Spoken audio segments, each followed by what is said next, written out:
నమస్కారం, welcome to ASN news. అద్దంకిలోని పంట పొలాల్లో ఉన్న ట్రాన్స్ఫార్మర్ స్టోరీ చేసి నిందితులను మంగళవారం అద్దంకి సిఐ కృష్ణయ్య అరెస్టు చేసి మీడియా ముందు నిందితులను ప్రవేశపెట్టారు. అద్దంకిలో ఇటీవల ట్రాన్స్ఫార్మర్స్ పగలగొట్టి అందులో ఉన్న రాగి వైర్లను దొంగిలించిన కేసు నమోదు కాగా పోలీసులు దృష్టి పెట్టి కేసు దర్యాప్తు చేస్తుండగా అద్దంకి శ్రీరామ్ నగర్ ఎస్టీ కాలనీకి చెందిన చెంచు రామయ్య, యాటగిరి రామయ్యలను అదుపులోకి తీసుకొని విచారించగా ఎక్కడెక్కడ ట్రాన్స్ఫార్మర్స్ స్టోరీ చేసి పగలగొట్టి అందులో ఉన్న రాగి వైర్లు అపహరణ చేసుకుని వెళ్లారో చెప్పడంతో వారి కేసులు నమోదు చేసి అరెస్టు చేశారు. ఇద్దరు నిందితుల నుంచి సుమారు 8 లక్షల రూపాయల విలువ కలిగిన రాగి వైర్లు, అల్యూమినియం వైర్లు రికవరీ చేశారు. నిందితులిద్దరూ అద్దంకి నియోజకవర్గంతో పాటు చినగంజం, వేటపాలెం, మార్టూర్ ఏరియాల్లో కూడా ట్రాన్స్ఫార్మర్స్ పగలగొట్టి రాగి వైర్లు అపహరణ చేసినట్లు సిఐ కృష్ణయ్య వెల్లడించారు. ఇక్కడ అద్దంకి పట్టణం మరియు ఈ విలేజ్ల్లో ఇటీవల వరుస దొంగతనాలుగా భాగంగా ఈ ట్రాన్స్ఫార్మర్ దొంగలు వరుస చోరీలతో రైతులు చాలా ఇబ్బందులు గురవుతున్నారు. వాటిని మా ఎస్పీ గారు, శ్రీ బాపట్ల ఎస్పీ గారు, అలాగే చీరాల డిఎస్పీ గారు, అడిషనల్ ఎస్పీ గారు వాళ్ళ యొక్క ఇన్స్ట్రక్షన్స్ మేరకు ఇవి ఎలా అయినా సరే తొందరగా చేయాలి, రైతులు చాలా ఇబ్బంది పడుతున్నారని చెప్పి దీని మీద మేము మా క్రైమ్ పార్టీ, మా ఎస్ఐ ఒక స్పెషల్ టీమ్గా ఫామ్ అయ్యి ఈ అద్దంకి పరిసర ప్రాంతాల్లో కొంత ఇన్ఫర్మేషన్ పెట్టి ఎక్కడైతే ఎక్కువ జరుగుతున్నాయో, ఎక్కడైతే గతంలో ఇలాంటివి నేరాలకు పాల్పడి ఉన్నారో వాళ్ళందరి మీద నిఘా పెట్టడం జరిగింది. అందులో భాగంగానే ఈరోజు సింగరకొండ టెంపుల్ దగ్గర 99 అడుగుల విగ్రహం దగ్గర ఒక ఇద్దరిని మరియు కొంతమంది అదుపులో తీసుకోవడం జరిగింది. వాళ్ళని విచారిస్తే వాళ్ళ దగ్గర ఒక 1/2 కేజీతో పాటు మొత్తం 330 కేజీలు అంటే 70 కేజీలు అల్యూమినియం, 350 కేజీల దాకా రాగి వాళ్ళ దగ్గర దొరకడం జరిగింది. వాళ్ళు మమ్మల్ని చూసి పారిపోతుంటే మాకు వచ్చిన ఇన్ఫర్మేషన్ ప్రకారం వాళ్ళని చేజ్ చేసుకుని పట్టుకొని విచారిస్తే వాళ్ళు అద్దంకి పట్టణము మరియు ఈ చుట్టుపక్కల ఉన్న మండలాల్లో రేణంగవరం పోలీసు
ట్రాన్స్ఫార్మర్ దొంగిలించడం జరిగింది.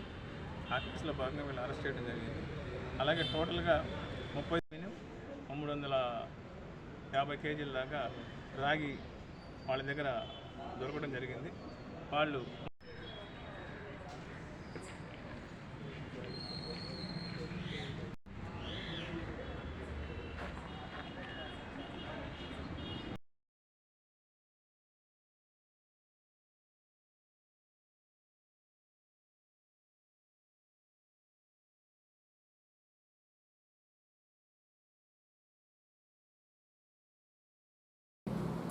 పర్యావరణ పరిరక్షణ కోసం ప్రతి ఒక్కరూ వారి ఇళ్ల ముందు మొక్కలు నాటి సంరక్షించాలని, ఎక్కడైనా భారీ వృక్షాలు తొలగించే ముందు వాటి స్థానంలో 10 మొక్కలు నాటాలని అద్దంకి పురపాలక సంఘం కమిషనర్ సత్యనారాయణ అన్నారు. అద్దంకి పట్టణంలోని 10, 12 వార్డుల్లో మొక్కలు నాటి కార్యక్రమాన్ని ఏర్పాటు చేయగా కమిషనర్ హాజరయ్యి మొక్కలను నాటారు.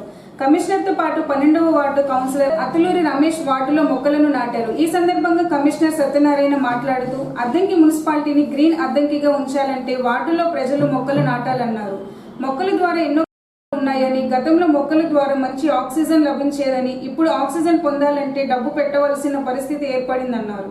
మంత్రి గొట్టిపాటి రవికుమార్ ఆదేశాల మేరకు అద్దంకి మున్సిపాలిటీ పరిధిలో ఉన్న 20 వార్డుల మొక్కలు నాటి కార్యక్రమాన్ని శ్రీకారం చుట్టారని సత్యనారాయణ పేర్కొన్నారు.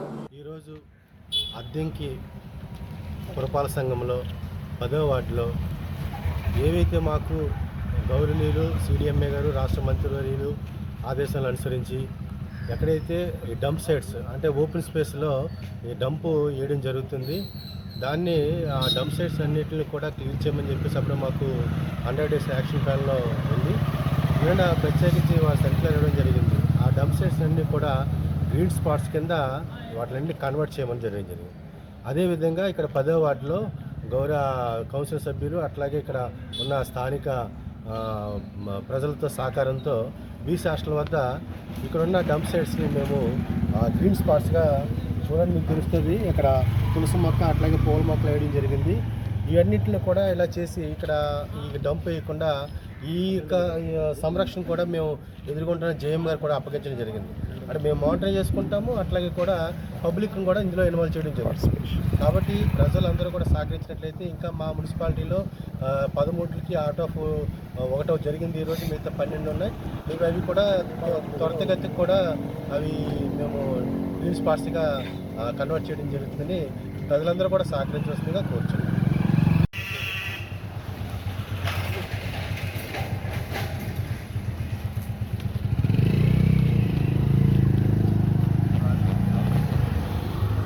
చెప్తాడు పెట్టు మర్చిపోయి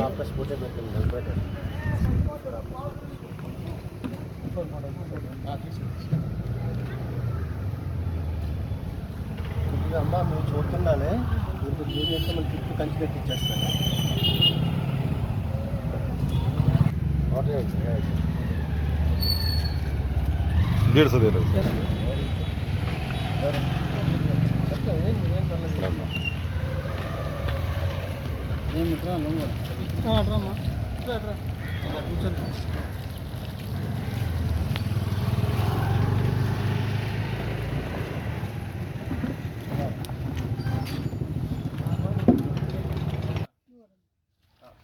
ఒక్కనే ఆదాం అటుండు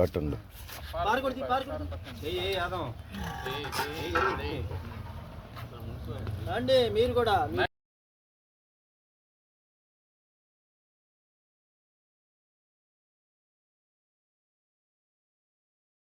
ఓకే, ఫెంటాస్టిక్.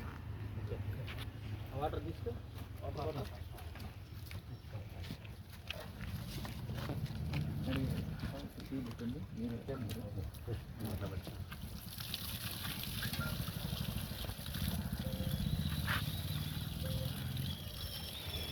అయితే కౌన్సిలర్ రమేష్ గారు మంచి నిర్ణయం తీసుకున్నారు. దీన్ని స్ఫూర్తిగా తీసుకొని మిగతా శానిటరీ ఎన్విరాన్మెంట్ మీ వార్డులో కూడా చేస్తే మంచిది. ఇంకా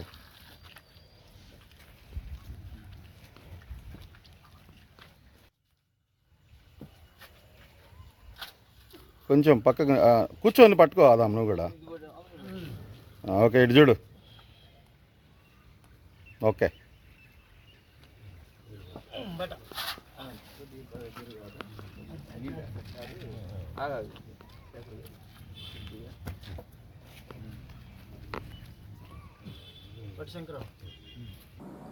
సాహితీ మిత్ర మండలి పుట్టంరాజు గుల్లయ్య రామలక్ష్మణుల చారిటబుల్ ట్రస్ట్ ఆధ్వర్యంలో నారాయణ బాలసుబ్రహ్మణ్యం 4వ శతావధానం అద్దంకిలో ఈ నెల 24, 25, 26వ తేదీల్లో చిన్న శాంతయ్య భవనంలో జరుగుతుందని సాహితీ మిత్ర మండలి గౌరవాధ్యక్షుడు పుట్టంరాజు శ్రీరామచంద్రమూర్తి తెలిపారు.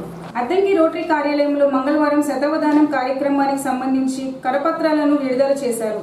ఈ సందర్భంగా శ్రీరామచంద్రమూర్తి మాట్లాడుతూ 2 తెలుగు రాష్ట్రాల పేరుగాంచిన శతావధానాలలో ఒకరైన నారాయణ బాలసుబ్రహ్మణ్యం అద్దంకి వ్యక్తి కావటం అద్దంకికి లభించిన గౌరవంగా భావిస్తున్నామని, శతావధాన పద్యానికి సంబంధించిన ఒక పద్య క్రీడ అని, 350కి పైగా అష్టావధానాలు 3వ శతావధానాలు చేసిన కవి అద్దంకిలో చేసి 4వ శతావధానం అద్దంకి సాహితీ చరిత్రలో ఒక మైలురాయిగా ప్రకాశిస్తుందని, కావున అద్దంకిలో జరిగే శతావధానం కార్యక్రమానికి సాహితీవేత్తలందరూ హాజరయ్యి జయప్రదం చేయాలని పిలుపునిచ్చారు. తెలుగు భాష ఉపాధ్యాయుడు, మరి ముఖ్యంగా సృజన అధ్యక్షుడిగా 7 సంవత్సరాల పాటు పనిచేస్తున్న నారాయణ బాలసుబ్రహ్మణ్యం గారు అద్దెకి నివాసి. వారు ఇప్పటివరకు 350 పైన అష్టావధానాలు చేశారు. ఒక విగుడిత అష్టావధానం చేశారు, 3 శతావధానాలు పూర్తి చేశారు, ఒక దశావధానాన్ని పూర్తి చేశారు. అవధాన ప్రపూర్ణ, అవధాన శారద, అవధాన కంఠీరవ ఇట్లా బిరుదులతో అందరూ కూడా ఆయన సత్కరించారు. అంతకుముందు గండపెండారు ఏర్పాటు చేశారు సాహితీ సంస్థలు. ఈ మధ్య నరసరావుపేట లయన్స్ క్లబ్ వారు రజిత కిరీటం వారికి ధరింపజేశారు. వారికి అద్దెంకిలో 200 అష్టావధానం జరుపుకున్నాం. ప్రజల ప్రస్థాన 300 అష్టావధానం జరుపుకున్నాం. తర్వాత 8 మంది అష్టావధానంతో అష్టావధాన కార్యక్రమం కూడా గీతామందిరంలో చక్కగా జరుపుకున్నాం.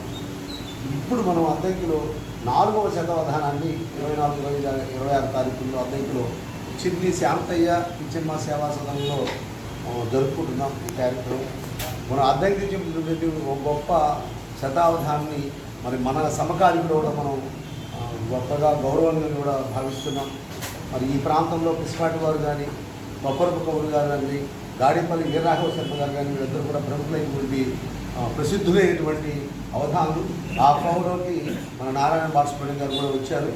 దాదాపుగా సహస్రావధానాలు 7 మీద లెక్కించుంటుంది, కానీ మొదటి 20 మందిలో మన నారాయణ బాలసుబ్రహ్మణ్యం గారు 2 రాష్ట్రాల్లో ఖచ్చితంగా ఉంటారని నాకు నమ్మకం ఉన్నది. కాబట్టి అట్లాంటి వ్యక్తికి పుట్రరాజు బొల్లయ్య రామకృష్ణమాచార్య ట్రస్ట్ పక్షాన 10,000 రూపాయలు రాష్ట్ర స్థాయి పురస్కారాన్ని, పట్టుబట్టల్ని, సన్మాన పత్రాన్ని కూడా 26వ తారీఖున అందజేయబోతున్నాం. ఈ కార్యక్రమాన్ని ఒక పండగలాగా ఏర్పాటు చేసుకున్నాం. అద్దెంకి ఇప్పుడు ఒక పెద్ద పట్టణం, చాలా సాహిత్య సంస్థలు, సేవా సంస్థలు అన్నీ కూడా ఉన్నాయి. అందరం కలిసి ఒక పండగలా దీన్ని ఏర్పాటు చేసుకున్నాం. ఈ కార్యక్రమాన్ని 24, 25, 26 తేదీలో కన్నుల పండుగగా ఒక మైలురాయి, అంటే అద్దెంకి సాహిత్య చరిత్రలో ఒక మైలురాయిగా దీన్ని మలుచుకున్నాం. అద్దెంకి సాహిత్య చరిత్రలో శతావధానానికి ఒక పేజీని కేటాయించే విధంగా ఈ కార్యక్రమాన్ని మనం చేసుకున్నాము. ఇది పద్యం పుట్టిన గడ్డ, ఇది త్యాగానికి పోటు గడ్డ. తన పేరు రాకుండా మహాభారతాన్ని అందించినటువంటి మహానుభావులు, త్యాగధనులు అయినటువంటి ఎర్రన మహాకవి నడయాడినటువంటి నేల ఇది. ఈ నేల మీద ఎందరో మహనీయులు, త్యాగధనులు పుట్టారు. వారందరూ కూడా అనేకమైనటువంటి సేవల్ని అందించారు. అదే బాటలో శ్రీరామచంద్రమూర్తి గారు కూడా ఇప్పుడు మరొకసారి ఒకనాడు సృజన ద్వారా గాడేపల్లి వెంకటేశ్వరరావు గారి పురస్కారాన్ని అందుకునేటువంటి భాగ్యాన్ని శతావధానం ద్వారా నేను పొందినందుకు నేను చాలా అదృష్టవంతులుగా భావిస్తున్నాను. మరొకసారి పుట్టంరాజు గారి యొక్క సత్కారాన్ని కూడా అందుకోవడం చాలా మంగళవంతంగా, ఆనందదాయకంగా భావిస్తూ, ఏ పని తలపెట్టినా కానీ ఆ పనిని దిగ్విజయం చేయాలంటే శ్రీరామనామం చాలా గొప్పది అని అంటారు. శ్రీరామ చుట్టకుండా మనం ఏ కార్యాన్ని చేయాలి తెలుగువారు. అలాగే మనకి మన శ్రీరాముడు లేకుండా ఏ కార్యం కూడా దిగ్విజయం కాదు. అలాగా శ్రీరామచంద్రమూర్తి గారు ఈ కార్యక్రమాన్ని అంతటి కూడా తమ విజయస్కంధాలపై వస్తూ స్ఫూర్తిదాయకమైనటువంటి ఈ శతావధానాన్ని నిర్వహించడానికి నడుము కట్టి ముందుకు వచ్చి అనేక మంది పెద్దల ద్వారా వారిని అందరినీ కూడా సమీకరించి ఈ అవధాన కార్యక్రమాన్ని చేసుకున్నారు. ఏదైనా కానీ ఒక సమీకరణ చేయాలంటే శ్రీరామచంద్రమూర్తి గారు చాలా వేగవంతంగా నిర్ణయాలు తీసుకుంటారు. తీసుకున్నటువంటి నిర్ణయాన్ని త్వరగా ఆచరణలో పెడతారు. ఆచరణలో పెట్టినటువంటి వాటిని కూడా కార్య సాఫల్యత చెందించడానికి ఏమైనా అవసరమో అవి కొద్ది రోజుల్లోనే సమర్థవంతమైనటువంటి నాయకత్వ లక్షణాలు సాహితీ మిత్ర మండలి పక్షాన గౌరవాధ్యక్షులుగా ఉన్నటువంటి పుట్టిన శ్రీరామచంద్రమూర్తి ఉన్నాయి. అలాగే నా ఈ శతావధానం ద్వారా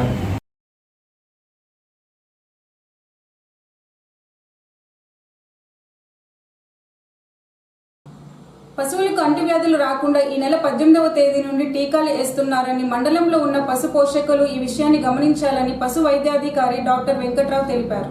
కొరసిపాడు పశు వైద్యశాలలో మంగళవారం ఆయన మాట్లాడుతూ పశువులకు గాలికుంటు వ్యాధి అనేది సంక్రమిస్తుందని, దీనివల్ల పశువుల్లో పాల దిగుబడి తగ్గి పశువులు చనిపోయే అవకాశం ఉందన్నారు. పశువుల్లో వచ్చే గాలికుంట వ్యాధి నివారణకు ప్రతి సంవత్సరం లాగానే ఈ సంవత్సరం కూడా టీకాలు వేస్తున్నారని వెంకట్రావు చెప్పారు. 18వ తేదీ నుండి పశు సంరక్షణ శాఖ సిబ్బంది రైతు ఇళ్ల వద్దకే వచ్చి టీకాలు వేస్తారని, కావున ఈ అవకాశాన్ని వినియోగించుకోవాలన్నారు. కొరిసిపాడు మండలంలో ఉన్నటువంటి గ్రామాల రైతులందరికీ కూడా నమస్కారాలు. ముఖ్యంగా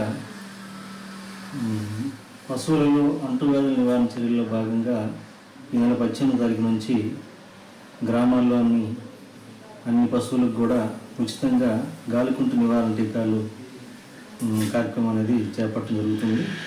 ఈ సందర్భంగా అన్ని పశువులకు దూడల నుంచి పడ్డలు కానివ్వండి, చూడు పశువులు కానివ్వండి, పాలు ఇచ్చే పశువులు కానివ్వండి, అన్నిటికి కూడా రైతులు అన్నిటికీ టీకాలు వేయించుకుంటారని ఆశిస్తున్నాను.